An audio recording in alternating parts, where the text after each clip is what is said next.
Hola, mi nombre es Carlos Pérez Ricard y esta es mi columna de hoy para Sin embargo, y la titulo La DEA también le habla a Joseph Biden.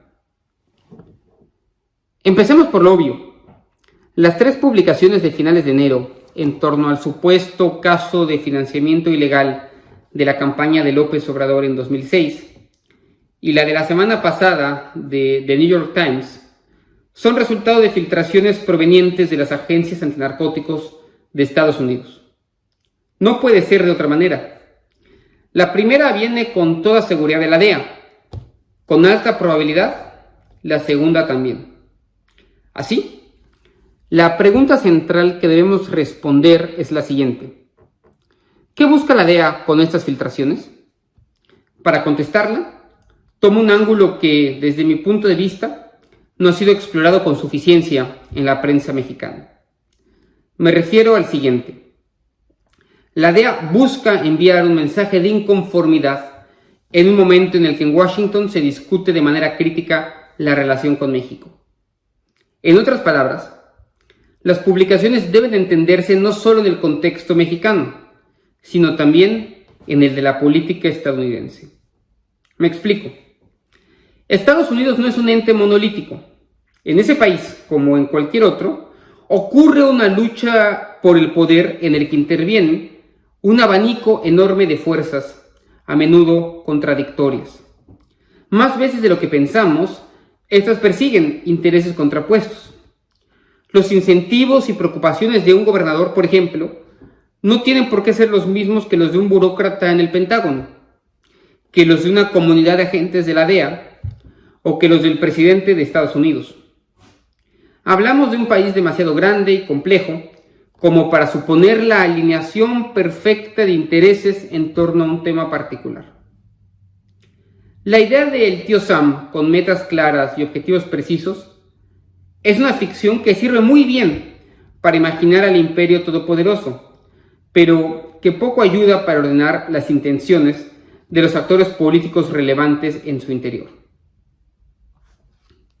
A dilucidar la preponderancia de cada actor y entender la esfera de intereses, limitaciones, alcances y dinámicas entre estos, se dedican precisamente los analistas de política exterior.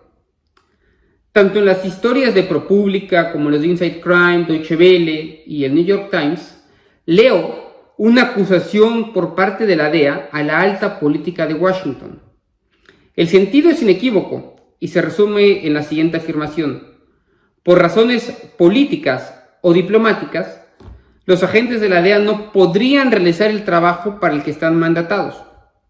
En los textos se sugiere una justificación de los fracasos de la agencia y un traspaso de su responsabilidad política a esferas más altas.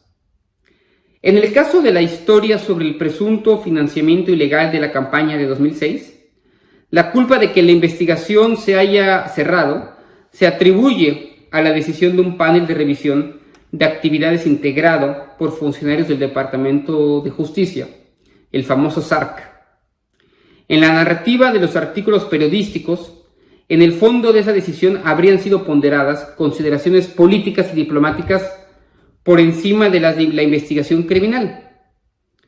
El texto del New York Times señala que las pesquisas sobre el presunto vínculo entre operadores de cárteles y funcionarios cercanos a López Obrador después del 2018, tuvieron que archivarse una vez que los investigadores concluyeron, y aquí cito, la poca disposición del gobierno estadounidense para rastrear acusaciones que pudieran implicar al líder de uno de los principales aliados del país. Cierro cita. En ambos casos, la narrativa es la misma. La culpa es de las altas esferas del gobierno estadounidense. Nunca de la agencia antinarcóticos. Lo anterior debe entenderse en un contexto en que no necesariamente queda claro en México. La DEA sufre la mayor crisis de legitimidad en su historia como consecuencia de los casos de corrupción al interior de la agencia y de su incapacidad para detener la crisis de opiáceos sintéticos en su país.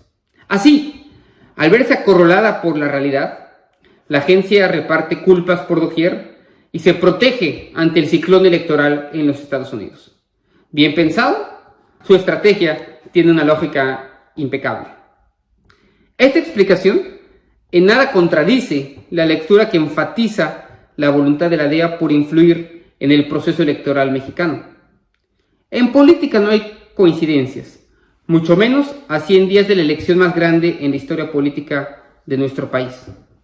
Lo que esta columna insiste es en detectar las intenciones últimas de una filtración que busca consecuencias en ambos lados de la frontera.